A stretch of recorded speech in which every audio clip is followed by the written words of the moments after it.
नमस्कार दोस्तों, मेरा नाम है सौरभ और स्वागत है आपका मगध एजुकेशन में। एडल्ट रोमांस के नाम पर वल्गर, ऑब्सीन और सॉफ्ट पोर्न को होस्ट कर रहे हैं अल्ट बालाजी और उल्लू समेत 25 ओटीटी प्लेटफॉर्म को बैन कर दिया गया है दोस्तों यहाँ पे, क्योंकि ये सब जो है वो एडल्ट रोमांस के नाम पर वीमेंस को ऑब्जेक्टिफाई कर रहे थे, सेक्सुअल कंटेंट को काफ़ी ज़्यादा सर्कुलेट कर रहे थे यहाँ पे, और साथ में किसी प्रकार का जो एज रेस्ट्रिक्टेड डिस्क्लेमर आता है उसको भी एक तरीके से शो नहीं कर रहे थे दोस्तों यहाँ पे। तो आज की इस वीडियो में यही समझने की कोशिश करेंगे कि आखिरकार हमारी सरकार की कौन सी मिनिस्ट्री के द्वारा ये एक्शंस लिया गया है यहाँ पे, और आखिरकार इसमें जो इंटरनेट सर्विस प्रोवाइडर है उनका क्या रोल होने वाला है, और यहाँ पे जो बाकायदा पूरा लिस्ट है दोस्तों उसको भी यहाँ पे देखने की कोशिश करेंगे। लेकिन आपको बता दें यहाँ पे कि जो पेरेंट्स हो गए, विमेन राइट एक्टिविस्ट हो गया, या फिर आपका लॉयर वगैरह यहाँ पे, ये सब सारे के सारे यहाँ पे काफ़ी ज़्यादा रिक्वेस्ट कर रहे थे यहाँ पे सरकार से कि इन बाकायदा यहाँ पे जो प्लेटफॉर्म है, OTT platform, over the top platform जो है, बाकायदा यहाँ पे जो दिखाए जा रहे हैं यहाँ पे बाकायदा न्यूडिटी को परोसा जा रहा है यहाँ पे, काफ़ी ज़्यादा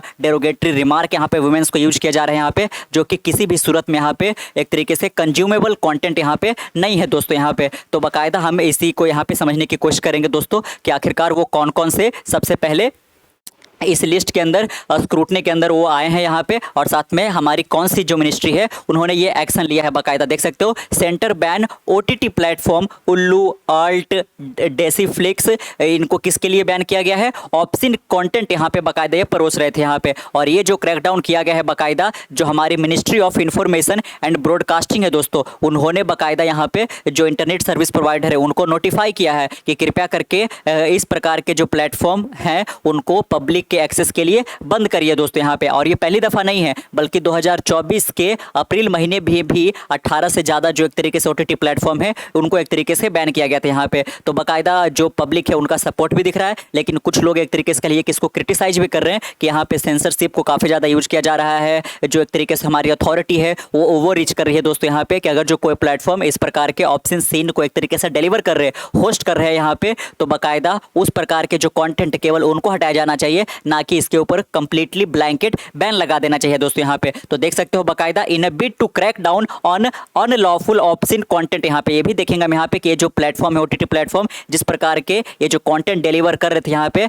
हमारे कौन कौन से कानून का ये उल्लंघन कर रहे थे दोस्तों यहाँ पे। तो बाकायदा देख सकते हो कि गवर्नमेंट की जो एक तरीके से कहिए कि मिनिस्ट्री है, आईबी मिनिस्ट्री, उन्होंने आईएसपीएस इंटरनेट सर्विस प्रोवाइडर को एक तरीके से कहिए कि डायरेक्शन दे दिया है कि आप 25 जो प्लेटफॉर्म यहाँ पे है उनको बाकायदा आप क्या करो, पब्लिक एक्सेस के लिए हटा दो दोस्तों यहाँ पे, जिसमें कुछ पॉपुलर नाम यहाँ पे है जैसे कि उल्लू, अल्ट और देसीफ्लिक्स करके यहाँ पे। Notification issue by the ministry of information and broadcasting emphasize that the intermediary are responsible. तो इसमें इंटरमीडियरी कौन हो गए दोस्तों? तो इंटरनेट सर्विस प्रोवाइडर यहाँ पे, क्योंकि इंटरनेट सर्विस प्रोवाइडर चाहे यहाँ पे तो डोमेन को एक तरीके से ट्रैक करके पब्लिक एक्सेस के लिए इसको बैन कर सकते हैं यहाँ पे, फॉर रिमूविंग और disabling access to unlawful information under the information technology act यहाँ पे। तो हम देखेंगे कि सरकार ये जो कार्रवाई कर रही है वो किस एक्ट के तहत यहाँ पे कर रही है। तो सबसे पहले यहाँ पे आता है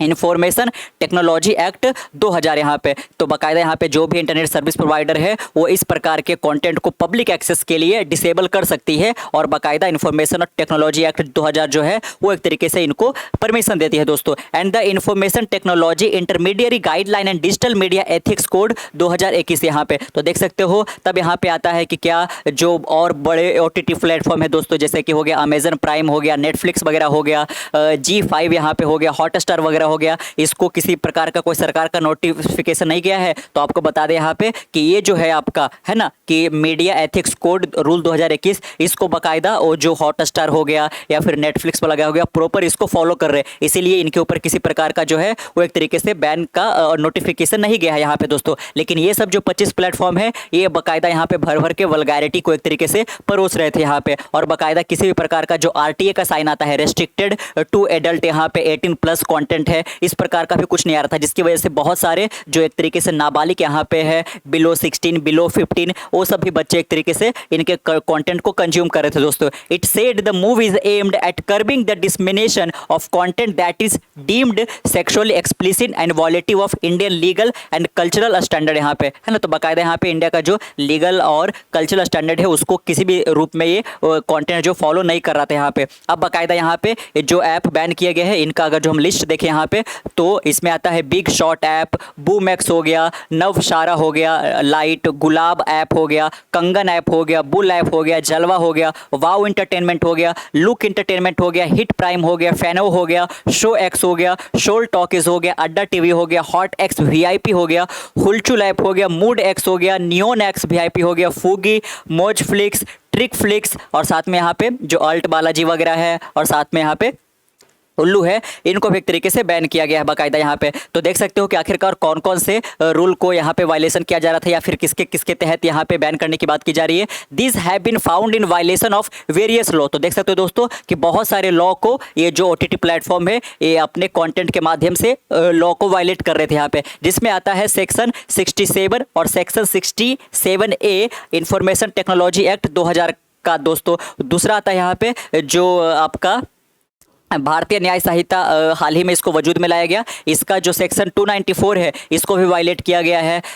और साथ में यहाँ पे 2023 section 4 of the indecent representation of women, यानी कि वीमेन को डेरोगेटरी तरीके से रिमार्क किया जा रहा है या फिर न्यूडिटी वगैरह ये सब यहाँ पे दिखाने की कोशिश की जा रही है, जो कि वीमेन की डिग्निटी को काफ़ी ज़्यादा ठेस पहुँचा सकता है ये सब कॉन्टेंट यहाँ पे। तो इसके लिए भी हमारे देश के अंदर बाकायदा देख सकते हो इंडेसेंट रिप्रेजेंटेशन ऑफ वीमेन एक्ट 1986 बना हुआ है, उसका भी वायलेशन हो रहा था। भारतीय न्याय संहिता का 294 सेक्शन, उसका वायलेशन हुआ है। इन्फॉर्मेशन टेक्नोलॉजी एक्ट 2000 का 67 सेक्शन और 67A सेक्शन, इन सब का एक तरीके से वायलेशन हुआ है। इसीलिए एक तरीके से हमारी जो सेंट्रल गवर्नमेंट है उन्होंने यहाँ पे ISP जो इंटरनेट सर्विस प्रोवाइडर, उनको दिशा निर्देश दिया है कि कृपया करके इस प्लेटफॉर्म पे जो कंटेंट परोसे जा रहे थे, ऑप्शन कंटेंट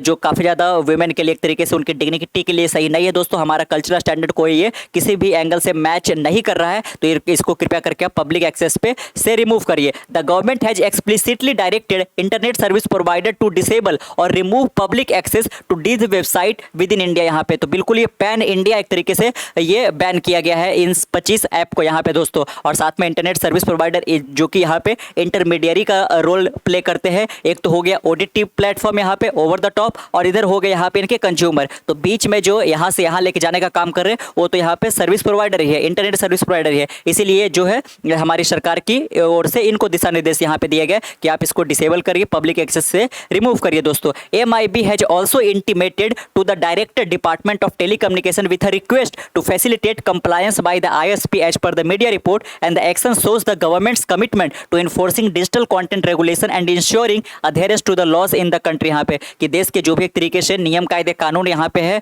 कंटेंट को लेकर वो बरकरार रह सके यहाँ पे दोस्तों। ऐसा नहीं है कि कंटेंट के नाम पर कुछ भी एक तरीके से परोसा जा रहा है यहाँ पे। In April the Supreme Court responded to a petition calling for a ban on sexually explicit content OTT and social media दोस्तों। तो देख सकते हो यहाँ पे कि ये पहली दफ़ा नहीं है, 2024 के अंदर भी और साथ में इसी साल के अप्रैल महीने में भी सुप्रीम कोर्ट के पास कई सारे जो है पेटिशन फाइल किए गए थे यहाँ पे। उसमें एक तरीके से कह लिए कि जो पेरेंट्स हैं वो एक तरीके से सम्मिलित थे कि उनके बच्चे के द्वारा ये सब कंटेंट है ना एक तरीके से एक्सेस किया जा रहा है, और साथ में एक तरीके से कह लिए कि वुमेन राइट एक्टिविस्ट वगैरह हो गए, लॉयर वगैरह हो गए, ये सब काफ़ी ज़्यादा जो है उन्होंने सवाल उठाया था, पेटिशन अर्जी दायर किया था सुप्रीम कोर्ट में। तो सुप्रीम कोर्ट ने भी एक तरीके से रिस्पॉन्ड किया था कि सोशल मीडिया और साथ में जो OTT प्लेटफॉर्म की जो एक तरीके से कंटेंट की क्वालिटी है उसको एक तरीके से स्टैंडर्ड रखा जा सके दोस्तों, लेकिन ऐसा होता हुआ कुछ भी नहीं दिख रहा था। तो देख सकते हो it is not our domain, you do something. तो देख सकते हो कि सुप्रीम कोर्ट का भी यही आदेश था यहाँ पे कि हमारा डोमेन नहीं है, बाकायदा जो सरकार है वही इस प्रकार से करे। तो सुप्रीम कोर्ट ने किसको एक तरीके से दिया था, सेंट्रल गवर्नमेंट को, और आखिरकार सेंट्रल गवर्नमेंट ने ये एक्शन ले लिया है दोस्तों यहाँ पे। तो आपने जाना यहाँ पे कि कौन कौन से जो ऐप है वो इसमें सम्मिलित यहाँ पे है, जो कि काफ़ी ज़्यादा एक तरीके से भद्दा रिमार्क वगैरह ये सब दिया जा रहा था यहाँ पे, और सॉफ्ट पोर्न जो है वो एक तरीके से भर भर कर परोसा जा रहा था यहाँ पे दोस्तों। ये तो वैसे क्लेम करते हैं कि हम फैमिली ड्रामा क्रिएट करते हैं, हम एक तरीके से एडल्ट बाकायदा यहाँ पे रोमांस सीन यहाँ पे डिलीवर करते हैं, लेकिन ऐसा कुछ भी नहीं होता है दोस्तों। अगर जो आप देखो इनके कंटेंट को तो काफ़ी ज़्यादा एक तरीके से मानवता को शर्मसार करने वाला इनका कंटेंट यहाँ पे होता है। और इंडिया जैसे देश के अंदर दोस्तों यहाँ पे ये बहुत ज़्यादा हो गया था यहाँ पे, क्योंकि आप देख सकते हो कि इंडिया के अंदर जो रेप कल्चर वगैरह ये भी काफ़ी ज़्यादा बढ़ता जा रहा था यहाँ पे। तो इसके पीछे भी ये जो कंटेंट है वो कहीं ना कहीं जिम्मेवार है यहाँ पे। बाकायदा अमेरिकन गवर्नमेंट को ये अनाउंसमेंट करना पड़ा कि जो अमेरिकन महिलाएं हैं वो अकेले इंडिया के अंदर ट्रैवल ना करें। दोस्तों यहाँ पे देख सकते हो कि हमारे टूरिज्म के ऊपर कितना बड़ा यहाँ पे इम्पैक्ट पड़ने वाला है यहाँ पे, और साथ में जो इंटरनेशनली जो हमारा इमेज है वो भी कितना ज़्यादा यहाँ पे धूमिल होता जा रहा था यहाँ पे। तो ये कहीं ना कहीं जो युवा यहाँ पे है, एक तो वैसे ही हमारे इंडिया के अंदर बेरोजगारी दर जो है बाकायदा अपने चरम सीमा पर पहुंच चुकी है। तो इतने सारे जो युवा है, इतने सारे जो बेरोजगार है, इनके पास इतना खाली टाइम है, अगर जो एक तरीके से कह लीजिए कि ये सब इस पर्टिकुलर कंटेंट की तरफ यहाँ पे अट्रैक्ट होंगे ही होंगे यहाँ पे। तो आपको एक तरीके से कंटेंट का जो क्वालिटी है, स्टैंडर्ड है, उसको एक तरीके से कह लीजिए कि रेज करना पड़ेगा, जो कि एक तरीके से मोरालिटी वाइज, एथिक्स वाइज काफ़ी एक तरीके से कह लीजिए कि दोस्तों इंस्पायरिंग जैसा हो यहाँ पे। जो कि आपका कह लीजिए कि हॉटस्टार वगैरह हो गया, या फिर नेटफ्लिक्स हो गया, अमेजन प्राइम हो गया, G5 हो गया, ये सब डिलीवर करते हैं यहाँ पे। लेकिन ये सब जो हो गया, इनका सब्सक्रिप्शन जो फी होता है काफ़ी कम होता है यहाँ पे, और इसीलिए ये लोग तरीके से कह लीजिए कि आसानी से इस पर्टिकुलर ऐसे ही कंटेंट डिलीवर करते हैं और बहुत सारे कस्टमर को एक्वायर कर लेते हैं दोस्तों यहाँ पे। तो कैसा लगा आपको आज का वीडियो, नीचे कमेंट बॉक्स में जरूर साझा कीजिएगा, और साथ में आपका इस पर क्या ओपिनियन यहाँ पे कि सरकार जो ये रुख अपनाई है वो किस हद तक यहाँ पे सही है। क्या सरकार को यहाँ पे केवल कंटेंट को रिमूव करने का पहले आदेश देना चाहिए था इन पर्टिकुलर OTT प्लेटफॉर्म को, या फिर सरकार ने ये जो ब्लैंकेट बैन किया है बाकायदा यहाँ पे इंटरनेट सर्विस प्रोवाइडर की मदद से, ये बाकायदा यहाँ पे जायज़ है दोस्तों यहाँ पे। तो जो भी आपके ओपिनियन नीचे कमेंट बॉक्स में जरूर साझा कीजिएगा। मिलते कल एक नए वीडियो के साथ, तब तक के लिए keep learning, keep growing. This is Saurabh सैनिक, बाय बाय।